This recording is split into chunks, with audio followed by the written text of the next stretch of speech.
नमस्कार दोस्तों, क्या आप जानते हैं समानता का अधिकार किस अनुच्छेद में दिया गया है और शिक्षा का अधिकार किस अनुच्छेद में मिलता है। दोस्तों, अगर आप UP home guard, UP police, SSGD या किसी भी प्रतियोगी परीक्षा की तैयारी कर रहे हैं तो आज के इस वीडियो में हम जानेंगे भारतीय संविधान के 30 महत्वपूर्ण अनुच्छेद जो परीक्षा में बार बार पूछे जाते हैं। तो चलिए शुरू करते हैं। आज का पहला महत्वपूर्ण प्रश्न क्या है? समानता का अधिकार किस अनुच्छेद में दिया गया है?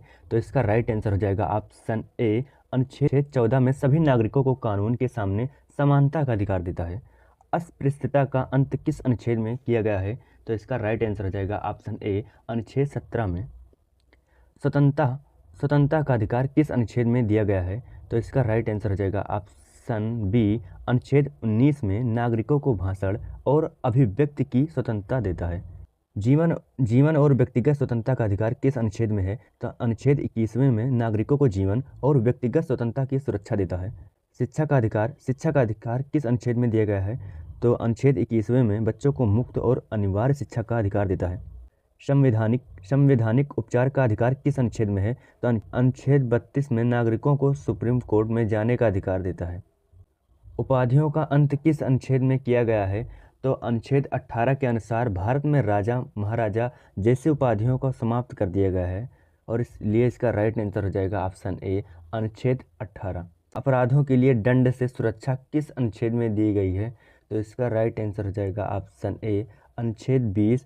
अनुच्छेद 20 नागरिकों को एक ही अपराध के लिए 2 बार दंड से सुरक्षा देता है। गिरफ्तारी और निरोध से संरक्षण किस अनुच्छेद में दिया गया है? तो इसका राइट आंसर हो जाएगा ऑप्शन बी, अनुच्छेद 22 नागरिकों को गिरफ्तारी के समय कानूनी सुरक्षा देता है। मानव तस्करी और जबरन मजदूरी पर रोक किस अनुच्छेद में है? तो इसका राइट आंसर हो जाएगा ऑप्शन ए, अनुच्छेद 23 मानव तस्करी और जबरन मजदूरी को प्रतिबंधित करता है। बाल श्रम पर प्रतिबंध किस अनुच्छेद में दिया गया है? तो इसका राइट आंसर हो जाएगा ऑप्शन ए, अनुच्छेद 24 के अनुसार 14 वर्ष से कम उम्र के बच्चों को कंपनियों में, कारखानों में, उद्योगों में काम करना मना है। धर्म की स्वतंत्रता किस अनुच्छेद में दी गई है? तो अनुच्छेद 25 में नागरिकों को अपने धर्म को मानने और उसका प्रचार करने की स्वतंत्रता देता है और इसलिए इसका राइट आंसर हो जाएगा अनुच्छेद 25। धार्मिक संस्थाओं को प्रबंधित करने का अधिकार किस अनुच्छेद में है? तो अनुच्छेद 26 में धार्मिक संस्थाओं को अपने मामलों को प्रतिबंधित करने का अधिकार देता है और इसलिए इसका राइट आंसर हो जाएगा ऑप्शन बी, अनुच्छेद 26। किसी विशेष धर्म के प्रचार के लिए कर देने के लिए स्वतंत्रता किस अनुच्छेद में है? तो अनुच्छेद 27 के अनुसार किसी नागरिक को किसी धर्म के प्रचार के लिए कर देने के लिए मजबूर नहीं किया जा सकता और इसलिए इसका राइट आंसर हो जाएगा ऑप्शन बी, अनुच्छेद 27। शैक्षणिक संस्थाओं में धार्मिक शिक्षा से संबंधित प्रावधान किस अनुच्छेद में है? तो अनुच्छेद 28 में। इसका राइट आंसर हो जाएगा अनुच्छेद 28। अल्पसंख्यकों को भाषा और संस्कृति की सुरक्षा किस अनुच्छेद में है? तो इनमें से राइट आंसर हो जाएगा ऑप्शन ए, अनुच्छेद 29 में। अगला क्वेश्चन देखते हैं। अल्पसंख्यकों को शैक्षणिक संस्था स्थापित करने का अधिकार किस अनुच्छेद में दिया गया है? तो इसका राइट आंसर हो जाएगा ऑप्शन बी, अनुच्छेद 30। संवैधानिक उपचार का अधिकार किस अनुच्छेद में दिया गया है? तो इसका राइट आंसर हो जाएगा ऑप्शन सी, अनुच्छेद 32 में। नागरिकों को अपने मौलिक अधिकारों की रक्षा के लिए सुप्रीम कोर्ट जाने का अधिकार देता है।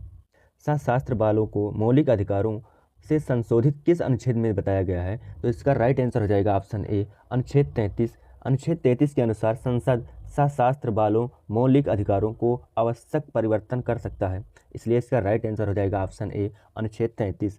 मार्शल लॉ से संबंधित प्रावधान किस अनुच्छेद में है? तो अनुच्छेद 34। अगला क्वेश्चन है, मौलिक अधिकारों को लागू करने के लिए संसद शक्ति किस अनुच्छेद में है? तो इसका राइट आंसर हो जाएगा ऑप्शन सी, अनुच्छेद 35 के अनुसार संसद में मौलिक अधिकारों को लागू करने के लिए कानून बनाने की शक्ति देता है। राज्य की परिभाषा किस अनुच्छेद में दी गई है? तो इसका राइट आंसर हो जाएगा ऑप्शन ए, अनुच्छेद 12।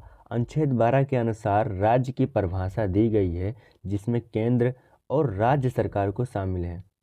मौलिक अधिकारों के विरुद्ध कानून अमान्य होंगे, यह किस अनुच्छेद में कहा गया है? तो इसका राइट आंसर हो जाएगा ऑप्शन बी, अनुच्छेद 13। अनुच्छेद 13 के अनुसार मौलिक अधिकारों के विरुद्ध कोई भी कानून मान्य नहीं होगा, इसलिए इसका राइट आंसर हो जाएगा ऑप्शन बी, अनुच्छेद 13। सरकारी नौकरियों में सामान्य अवसर किस अनुच्छेद में दिया गया है? तो अनुच्छेद 16 के अनुसार सभी नागरिकों को सरकारी नौकरी में सामान्य अवसर देता है, इसलिए इसका राइट आंसर हो जाएगा दोस्तों ऑप्शन सी, अनुच्छेद 16। भारत में राष्ट्रपति का पद किस अनुच्छेद में बताया गया है? तो अनुच्छेद 52 के अनुसार भारत में एक राष्ट्रपति होगा। राष्ट्रपति का चुनाव किस अनुच्छेद में बताया गया है? तो इसका राइट आंसर हो जाएगा ऑप्शन बी, अनुच्छेद 54 में। राष्ट्रपति का कार्यकाल किस अनुच्छेद में बताया गया है? तो इसका राइट आंसर हो जाएगा ऑप्शन सी, अनुच्छेद 56 में। राष्ट्रपति की क्षमता शक्ति किस अनुच्छेद में दी गई है? तो इसका राइट आंसर हो जाएगा ऑप्शन सी, अनुच्छेद 72 में। राष्ट्रपति की क्षमता दया और सजा कम करने की क्षमता दी जाती है। प्रधानमंत्री और मंत्रिपरिषद से संबंधित अनुच्छेद कौन सा है? तो इसका राइट आंसर हो जाएगा ऑप्शन बी, अनुच्छेद 74। अनुच्छेद 74 के अनुसार राष्ट्रपति को सलाह देने के लिए मंत्रिपरिषद की प्रावधान है। उम्मीद है दोस्तों आज का महत्वपूर्ण प्रश्न आपको जरूर पसंद आया होगा। इसी तरह के और महत्वपूर्ण प्रश्न जानने के लिए जुड़े रहिए हमारे साथ। मिलते हैं अगली वीडियो में एक नए महत्वपूर्ण प्रश्न के साथ। तब तक के लिए जय हिंद।